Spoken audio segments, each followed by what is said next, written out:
Hello दोस्तों, आपका बहुत बहुत स्वागत है मधुकर्स इंग्लिश लैंग्वेज क्लासेस में। आज का टॉपिक है सेंटेंसेस विदाउट एक्शन, जिसमें हम is, are, am, was, were का इस्तेमाल सीखेंगे। तो सबसे पहले शुरू करने से पहले हम थॉट ऑफ द डे पर एक नज़र डाल लेते हैं, यानी कि आज का विचार। बहुत खूबसूरत विचार है। मैं यहाँ लिखता हूँ, होल्ड ऑन।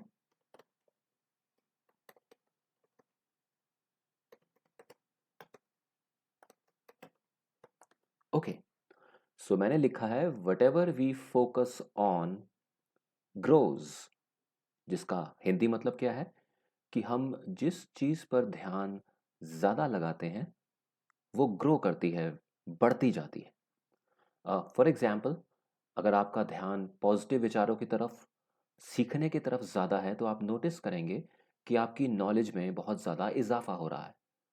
और दूसरी तरफ अगर आप नेगेटिव चीज़ों के बारे में ज़्यादा सोचना शुरू कर देंगे तो नेगेटिविटी बढ़ती जाएगी। सो हमारा फोकस जो है वो रहना चाहिए सीखने की तरफ, पॉजिटिव ख्यालों की तरफ। Alright, so let's move ahead.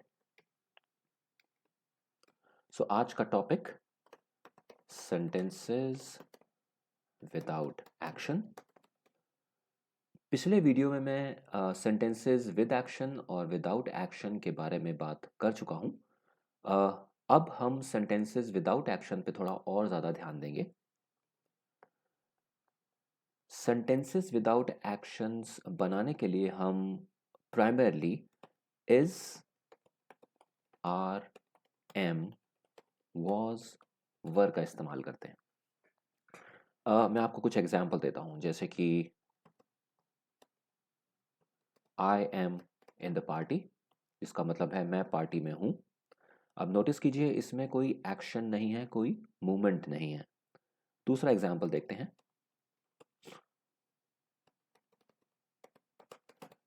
You are a very good driver. मैं किसी को कॉम्प्लीमेंट दे रहा हूँ, मैं कह रहा हूँ कि तुम बहुत अच्छे ड्राइवर हो। नोटिस कीजिए, इसमें भी कोई एक्शन नहीं है। एक और एग्जाम्पल देखते हैं।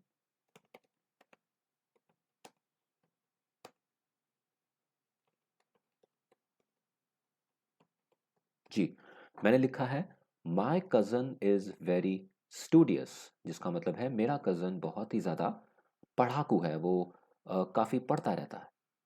अगेन, इसमें भी कोई एक्शन नहीं है। तो आप देख सकते हैं कि इज़, आर, एम वाले सेंटेंसेस में अक्सर एक्शन देखने को नहीं मिलता। लेकिन ऐसा पूरी तरह से सच नहीं है। इंग्लिश में एक रूल जो 10 जगहों पर लगता है, वो शायद एक या दो जगह पे नहीं लगता। कहने का मतलब ये है कि हम इज, आर, एम का इस्तेमाल सेंटेंसेस विद एक्शन बनाने के लिए भी कर सकते हैं, लेकिन वो हम बाद में देखेंगे। अभी हमारा पूरा फोकस सेंटेंसेस विदाउट एक्शन पे रहेगा। ये सेंटेंसेस बहुत ही सिंपल होते हैं, इन्हें बनाना बहुत आसान होता है। जैसा कि आप देख सकते हैं, पहले हम आई, यू, वी वगैरह लगाते हैं, उसके बाद इज, आर, एम लगता है, और उसके बाद हम जिस इंसान या जिस चीज़ के बारे में बात कर रहे हैं उसके बारे में कोई डिस्क्राइबिंग वर्ड लिख देते हैं। जैसे कि अगर मैं कह रहा हूँ you are a very good driver, तो इसमें यू सब्जेक्ट है, आर यू के साथ लग रहा है, और उसके बाद हम यू को डिस्क्राइब कर रहे हैं। कैसे? अ वेरी गुड ड्राइवर, राइट? तो चलिए हम थोड़ा और डिटेल में इस पे नज़र डालते हैं। जैसा कि आप जानते हैं कि जब भी हम सेंटेंसेस बनाते हैं तो मेनली तीन तरह के सेंटेंस बनाए जाते हैं, विच इज़ पॉजिटिव, यानी जिसे हम हिंदी में सकारात्मक कहते हैं। देन वी हैव नेगेटिव, जिसे हम हिंदी में नकारात्मक कहते हैं। और उसके बाद है क्वेश्चंस, जिसका मतलब है सवाल। तो इनको बनाने का एक खास स्ट्रक्चर है, हम उस स्ट्रक्चर पर नज़र डालते हैं। पॉजिटिव सेंटेंसेस में पहले सब्जेक्ट आता है, जैसे कि आई, यू, ही वगैरह। इसके बाद इज, आर या एम, और पास्ट में हम वॉज या वर भी लगा सकते हैं, राइट? और इसके बाद हम कोई डिस्क्राइबिंग फ्रेज। डिस्क्राइबिंग फ्रेज का मतलब है जो सब्जेक्ट के बारे में और ज़्यादा विवरण दे रहा हो, बता रहा हो। फ्रेज जो है, मैं आपको जल्दी से बता देता हूँ फ्रेज क्या होता है। फ्रेज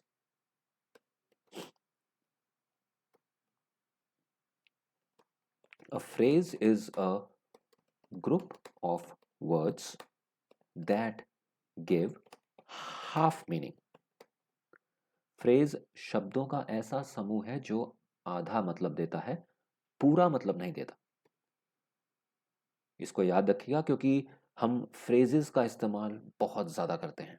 इनफैक्ट होता क्या है कि जैसे कि हम इंग्लिश में एक सिंगल वर्ड याद रखते हैं, उसी तरह से हमें इंग्लिश वर्ड्स को ग्रुप्स में भी याद रखने की आदत डालनी चाहिए, फ्रेजेस के तौर पे याद रखने की आदत डालनी चाहिए। जैसे कि मैं अभी आपको एग्जांपल देता हूँ, आपने ऊपर देखा एक फ्रेज था इन द पार्टी।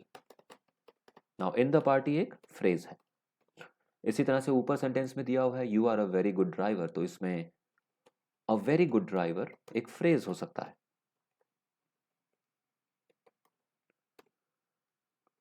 इंग्लिश में कई बार हम शब्दों को ग्रुप या समूह में याद रखने की कोशिश करते हैं, हमें ऐसा करना चाहिए क्योंकि कुछ वर्ड इंग्लिश में अक्सर हमेशा एक साथ ही आते हैं।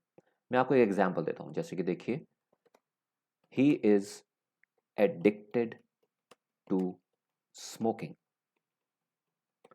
अब अगर आप देखें तो इसमें जो एडिक्टेड टू है, एडिक्टेड और टू शब्द अक्सर एक साथ आते हैं, जिसका हिंदी मतलब है किसी बुरी लत का शिकार होना। और आप नोटिस कीजिए इसमें भी कोई एक्शन नहीं है, इस सेंटेंस में कोई भी एक्शन नहीं है। तो एक बार क्विकली रिकैप, फ्रेज हम शब्दों के समूह को बोलते हैं जो आधा मतलब देते हैं, और हमें आदत डालनी है कि हम हमेशा शब्दों को कई बार फ्रेजेस के तौर पे याद रखें। खैर अब आगे चलते हैं, हम वापस आते हैं अपने is are am sentence structure पे, जिसमें हम पॉजिटिव सेंटेंस बनाने के लिए पहले सब्जेक्ट, उसके बाद इज आर एम या वॉज या वर, और फिर कोई डिस्क्राइबिंग फ्रेज इस्तेमाल करते हैं। मैं आपको कुछ और एग्जाम्पल देता हूं, जैसे कि ये देखिए माई mom is a home maker, जिसे हम हाउस वाइफ भी बोलते हैं। होम मेकर और हाउस वाइफ दोनों बहुत ही कॉमन लफ्ज हैं। अब इसमें देखिए सेंटेंस में कोई एक्शन नहीं है, मैं सिर्फ ये बता रहा हूं कि मेरी मॉम क्या है। एक और देखते हैं,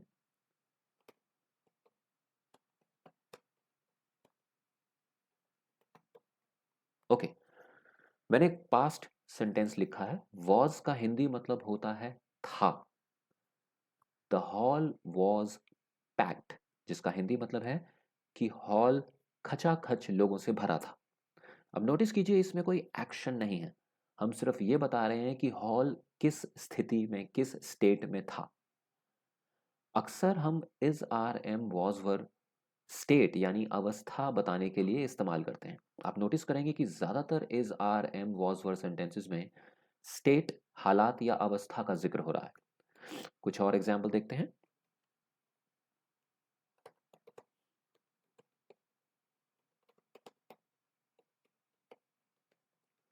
शी वॉज एबसेंट येस्टरडे, जिसका मतलब है कि कल वो लड़की एबसेंट थी, शायद वो क्लास में नहीं आई। अगेन इसमें अवस्था की बात हो रही है, हालात या स्टेट की बात हो रही है, कोई एक्शन कोई मूवमेंट नहीं है। बाय द वे मैं आपको बता दूं कि इज आर एम और वॉज वर किन सब्जेक्ट के साथ इस्तेमाल होता है, हम उसके ऊपर नज़र डालेंगे अभी थोड़ी देर में, डोंट वरी। फिलहाल आप सिर्फ फोकस करेंगे इस चीज़ पर कि सेंटेंसेस विदाउट एक्शन किस तरह से बनाए जाते हैं। Subject is are am, describing phrase. एक और सेंटेंस देखते हैं,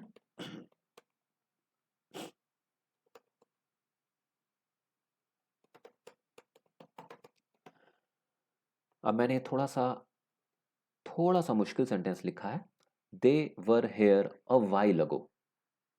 बहुत खूबसूरत सेंटेंस है जिसका मतलब है कि वो लोग कुछ देर पहले यहाँ थे। अगेन नो एक्शन, सिर्फ अवस्था की बात हो रही है। और आप नोटिस कीजिए इसमें एक बहुत कॉमन फ्रेज है, वो है अ वाइल अगो। बहुत ज़्यादा इस्तेमाल होता है बोलने में, अच्छी इंग्लिश बोलने वाले लोग अक्सर इस फ्रेज को बहुत ज़्यादा इस्तेमाल करते हैं, जिसका मतलब है कुछ देर पहले। जैसे मैं अ वाइल अगो से एक और सेंटेंस बना सकता हूँ,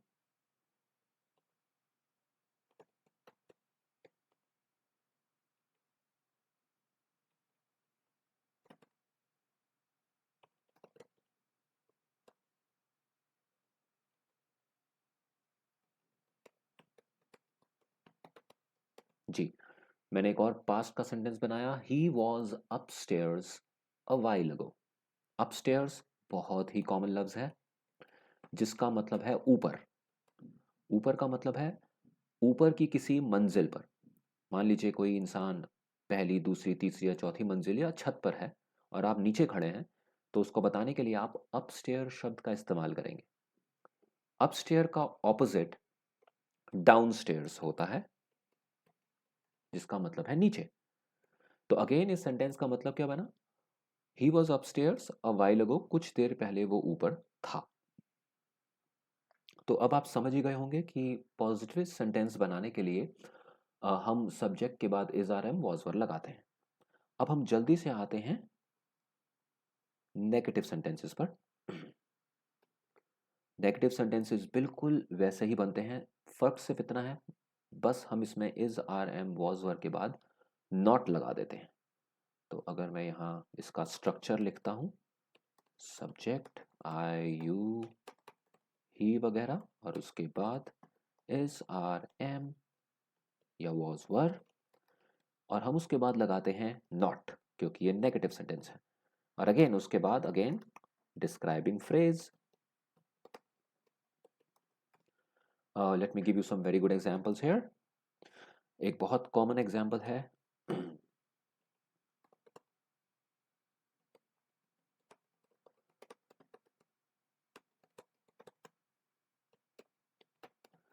ही is not present today for the meeting. हम किसी इंसान की बात कर रहे हैं जो आज मीटिंग में प्रेजेंट नहीं है। नोटिस कीजिए structure, subject he is not और उसके बाद प्रेजेंट टुडे। इज नॉट के बाद जो बाकी बचा हुआ हिस्सा है आप उसे एक तरह से डिस्क्राइबिंग फ्रेज कह सकते हैं। जैसे कि फॉर द मीटिंग अगेन एक फ्रेज है, प्रेजेंट टुडे अगेन एक फ्रेज है जो आधा मतलब दे रहा है। तो आप देखेंगे कि फ्रेजेस बहुत ज़्यादा इस्तेमाल होते हैं। एक और एग्जाम्पल देखते हैं, they are not at home, वे लोग घर पर नहीं हैं। अगेन नेगेटिव सेंटेंस, कोई एक्शन नहीं है, कोई मूवमेंट नहीं है।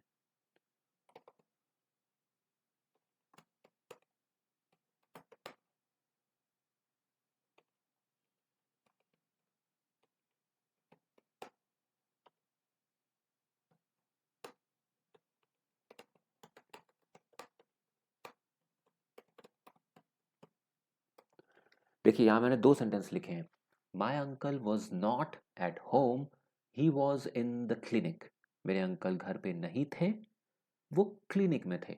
देख सकते हैं हम दो सेंटेंसेस विदाउट एक्शन को जोड़ रहे हैं, दोनों को मिलाकर हम एक बात कह रहे हैं, हम अंकल के बारे में और इंफॉर्मेशन दे रहे हैं।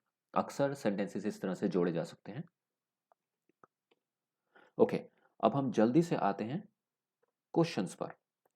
क्वेश्चंस बनाना बहुत ही आसान है, फर्क सिर्फ इतना है कि जहां इज आर एम सब्जेक्ट के बाद लग रहा है वो ही सब्जेक्ट से पहले लग जाता है। For example is are am was were और उसके बाद सब्जेक्ट और फिर अगेन बिल्कुल सही पहचाना आपने, डिस्क्राइबिंग फ्रेज, और आखिर में क्वेश्चन मार्क। जैसे कि देखिए इज ही एट होम, क्या वो घर पर है। अगेन देखिए आप नोटिस कीजिए इज ही यानी सब्जेक्ट से पहले लग रहा है, तो हम सवाल पूछ रहे हैं क्या वो घर पर है। और अगर आप देखें तो इसमें फ्रेज क्या है, एट होम। मैं फ्रेज जानबूझ के कई बार ब्रैकेट में लिख रहा हूं क्योंकि मेरा मकसद है आप लोगों को ये याद दिलवाना कि हम फ्रेजेस को अक्सर वैसे याद रखते हैं जब भी आप घर पे होने की बात कर रहे हैं तो अक्सर एट होम फ्रेज का इस्तेमाल करते हैं। जैसे एक और सेंटेंस देखते हैं,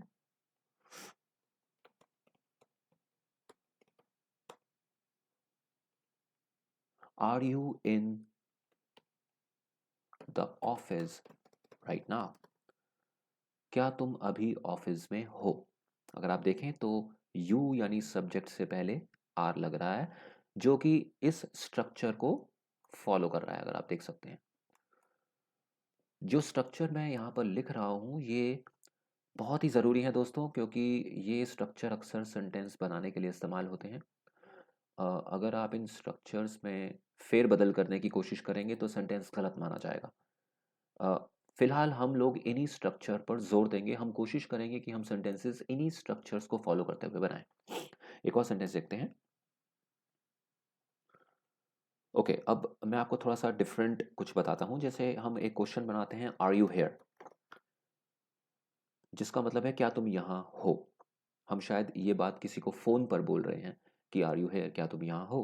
again, is are am, are शुरू में जा रहा है, फिर सब्जेक्ट। अब देखिए, इस सवाल का जवाब जो है वो जवाब देने वाला या तो यस बोल सकता है या नो बोल सकता है। इसके अलावा इस सवाल का जवाब यस या नो के अलावा कुछ और नहीं हो सकता, क्योंकि ये इज आर एम या वॉज वर्ड से शुरू हो रहा है।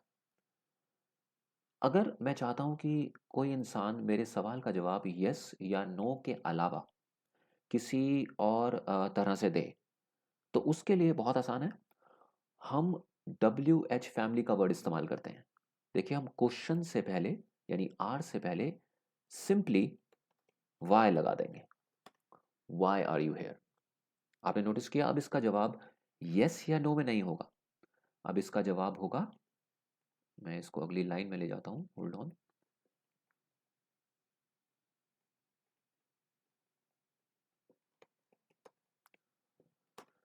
वाई आर यू हेयर का मतलब है कि तुम यहां क्यों हो। मैं क्या पूछ रहा हूं, रीजन यानी कि कारण। सवाल का जवाब देने वाला अब मुझे वजह बताएगा कि वो यहाँ क्यों है। शायद वो ये कह सकता है कि I am here to meet you, मैं यहाँ तुमसे मिलने के लिए आया हूँ। Very simple. हम डबल, तो मैं एक बार जल्दी से रीकैप करता हूँ। हम इज आर एम से सवाल बनाते हैं तो उनके जवाब हमेशा यस या नो में हो सकते हैं। लेकिन अगर मैं उससे पहले डब्ल्यू एच फैमिली का कोई वर्ड लगा दूं तो सवाल का जवाब यस या नो के अलावा कुछ और होगा। मैं आपको एक और एग्जांपल देता हूँ। जैसे कि देखिए, वेयर आर यू फ्रॉम बहुत ही कॉमन क्वेश्चन है, इंटरव्यूज में पूछा जाता है। जब हम किसी से पहली बार मिल रहे हैं, बातचीत शुरू कर रहे हैं, तो अक्सर लोग ये सवाल पूछते हैं कि वेयर आर यू फ्रॉम, तुम कहाँ से हो। अगेन, क्या पूछा जा रहा है यहाँ पे, प्लेस, जगह पूछी जा रही है, क्योंकि वेयर का मतलब होता है कहाँ। तो शायद सुनने वाला ये जवाब दे सकता है, जिससे सवाल पूछा गया है वो कह सकता है आई एम फ्रॉम दिल्ली। देखा आपने किस तरह से सवाल बन रहे हैं। एक और देखते हैं। मान लीजिए मैं किसी इंसान से उसकी कज़न के बारे में पूछ रहा हूँ कि वो कहाँ की है, किधर की रहने वाली है। तो where is she from. Again देखिए, क्वेश्चन विदाउट एक्शन है, किसी तरह की मूवमेंट नहीं है, बस बदलाव सिर्फ इतना है कि इज या आर या एम से पहले हम डब्ल्यू एच फैमिली के वर्ड लगा रहे हैं। तो अगेन इसका जवाब शायद ये हो सकता है, शी इज फ्रॉम कोलकाता। देखा आपने। इसी तरह से डब्ल्यू एच फैमिली से बहुत कॉमन सवाल बनते हैं। एक और बहुत कॉमन है, वो है हाउ आर यू, तुम कैसे हो। राइट। अगेन, हाउ जो है, हालांकि वो शुरू हो रहा है एच लेटर से, लेकिन वो डब्ल्यू एच फैमिली का ही वर्ड माना जाता है। हाउ आर यू मतलब तुम कैसे हो। अगेन एक बहुत कॉमन सवाल, हाउ ओल्ड आर यू, यानी कि तुम्हारी उम्र क्या है। अगेन कोई सवाल का जवाब दे सकता है, I am 22। By the way, जब हम उम्र बताते हैं तो अगेन आप देख सकते हैं, जो सवाल का जवाब बन रहा है आई एम 22, वो सेंटेंस विदाउट एक्शन है। मैं 22 का हूँ। आमतौर पे आप चाहें तो आई एम 22 ईयर्स ओल्ड भी बोल सकते हैं, परफेक्ट। लेकिन बोली जाने वाली इंग्लिश लिखी जाने वाली इंग्लिश से अलग होती है। अक्सर सेंटेंस छोटे बनाए जाते हैं, अननेसेसरी इन्फॉर्मेशन हटा दी जाती है, जो ज़रूरी नहीं है वो हटा दी जाती है। इस वाक्य में अगर मैं आई एम 22 भी बोलूँ तो बात बन रही है, सामने वाले को पता चल रहा है कि मैं क्या क्या कहना चाहता हूँ। लेकिन मैं यहाँ कुछ बताना चाहता हूँ। हम या तो बोल सकते हैं, अगर आपसे कोई उम्र पूछता है तो आप या तो जो बोल सकते हैं आई एम 22, परफेक्ट। आप बोल सकते हैं I M 22 years old, again perfect. लेकिन कभी भी आप ये नहीं बोलेंगे। ये सेंटेंस गलत माना जाता है क्योंकि आपने अधूरा इनकरेक्ट सेंटेंस बोला है, आपने ओल्ड नहीं लगाया। देखिए होता क्या है कि अगर आप किसी अच्छी इंग्लिश बोलने वाले से बात कर रहे हैं और अगर आप आई एम 22 ईयर्स बोल देते हैं, तो आप उसे एक मैसेज दे रहे हैं कि आपकी इंग्लिश में थोड़ी सी प्रॉब्लम है। ये कुछ ऐसी ऐसी बातें हैं जो मैं बीच बीच में बताता रहूँगा, जिनके बारे में आपको सावधान रहना है। राइट दोस्तों? ओके, हम आगे चलते हैं।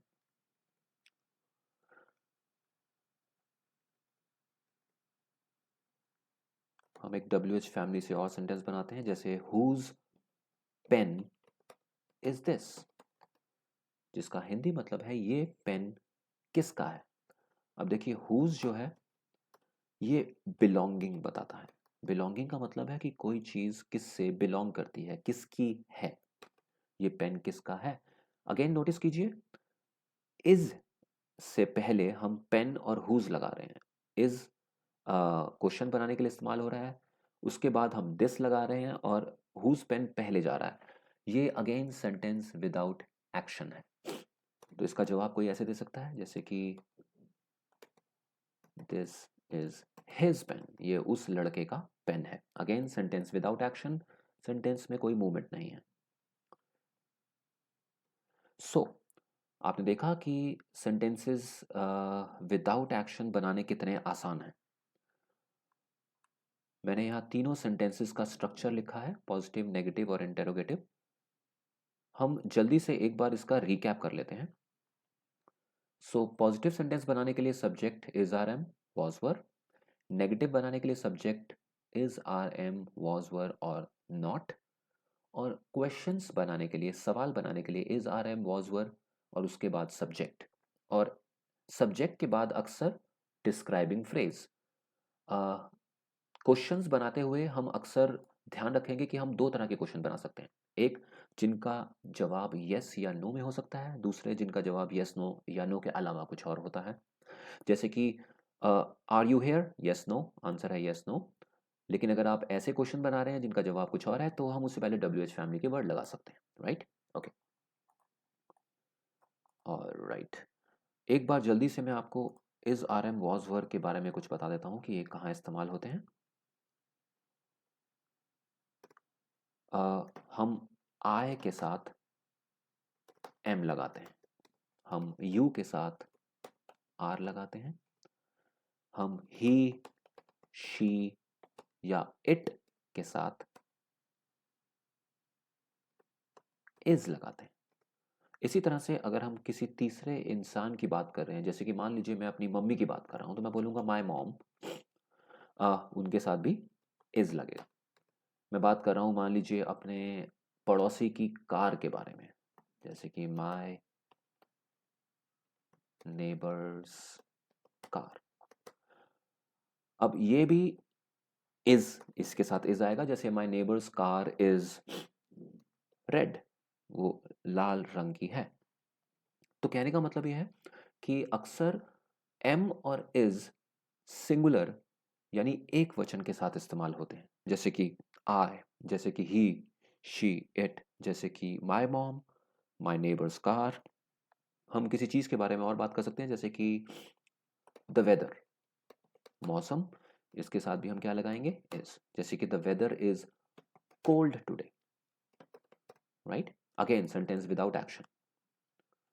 अब बात करते हैं आर की। आर प्लूरल के साथ अक्सर लगाया जाता है। आप नोटिस कीजिए आर यू के साथ भी लगता है, जो कि एक सिंगुलर है। मैं यहां लिखता हूं,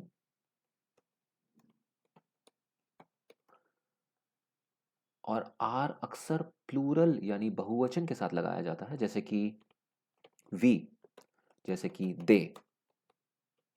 इन सब के साथ हम आर लगाते हैं, ये है प्लूरल।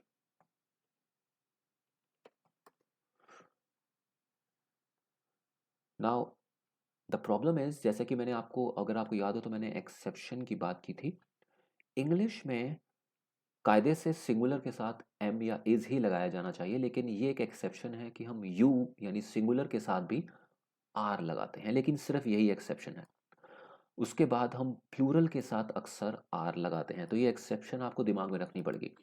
हम एक बार जल्दी से इसकी प्रैक्टिस करते हैं। जैसे कि मैं बोलता हूँ I am, you are, he is, she is, it is, my mom is, my neighbor's car is, the weather is, we are, they are. मैंने ये बोला, आप चाहें तो इसको खाली समय में इसकी प्रैक्टिस कर सकते हैं। आप अपने आप से बातें बोलते रह सकते हैं, क्योंकि याद रखिएगा मैंने आपको अपने एक पिछले वीडियो में बताया था, लैंग्वेज इज़ अ हैबिट। भाषा एक आदत है और आदतें, बोली जाने वाली आदत बोलने से बनती है। लैंग्वेज की प्रैक्टिस बोलते रहने से होती है। राइट? ओके, सो हम जल्दी से वॉज वर की बात कर लेते हैं। हिंदी में वॉज और वर इज आर एम का पास्ट टेंस है। सो वॉज और वर दोनों पास्ट बताने के लिए इस्तेमाल होते हैं।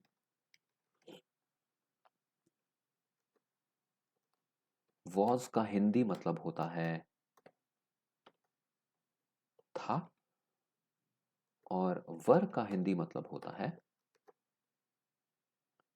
थे। राइट?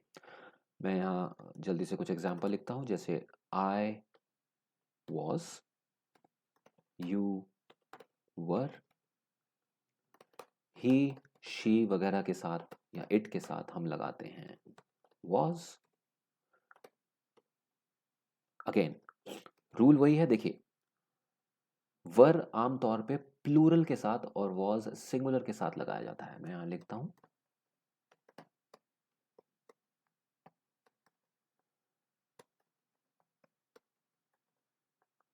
लेकिन अगेन एक्सेप्शन देखिए आपने, यू सिंगुलर है, कायदे से इसके साथ वॉज लगना चाहिए था, लेकिन ये एक्सेप्शन यानी अपवाद होने की वजह से इसके साथ हम वर लगा रहे हैं।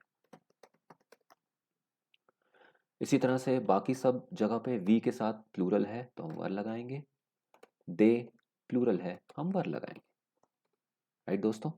बहरहाल मैं आपको एक बात बता दूं कि वॉज और वर जो हैं ये भी सेंटेंसेस विदाउट एक्शन बनाने के लिए इस्तेमाल होते हैं, क्योंकि ये इज आर एम का पास्ट टेंस है।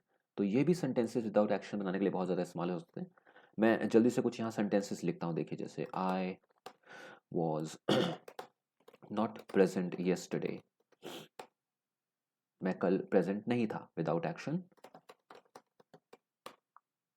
You were not there last evening, हम बात कर रहे हैं कल शाम को तुम वहां नहीं थे। अगेन नोटिस कीजिए फ्रेज लास्ट इवनिंग। राइट? तो आप लास्ट इवनिंग मतलब पिछली शाम। एक और देखते हैं, ही वॉज स्केर्ड, जिसका मतलब है वो डरा हुआ था। स्केर्ड, डरा हुआ, बहुत ही कॉमन लफ्ज है। अगेन ये सेंटेंस विदाउट एक्शन है। और अगर मैं इसका नेगेटिव बनाना चाहता हूं, अगर आप देखें रूल्स वही सेम है जो मैंने स्ट्रक्चर ऊपर लिखा था। ये देखिए, नेगेटिव बनाने के लिए हम वॉज वर के बाद नॉट लगा देते हैं। अगर आप देखें यहाँ नॉट लगा है तो हम वही कर रहे हैं। अगर मैं यहाँ बीच में वॉज के बाद नॉट लगा दूं तो बन जाता है वो डरा हुआ नहीं था। और अगर क्वेश्चन बनाने हो तो जैसा कि हमने ऊपर डिस्कस किया था, क्वेश्चंस बनाने के लिए इज आर एम या वॉज वर सेंटेंस के शुरू में लगाए जाते हैं। तो वॉज ही स्केर्ड, क्या वो डरा हुआ था? अगेन इसका जवाब यस या नो में हो सकता है। अगर मैं चाहता हूं कि यस या नो के अलावा कुछ और जवाब हो तो अगेन सिंपल, मैं इससे पहले वाई लगा देता हूं, यानी डब्ल्यू एच फैमिली का word. Why was he scared, वो डरा हुआ क्यों था? मैं वजह पूछ रहा हूं, रीजन पूछ रहा हूं। राइट?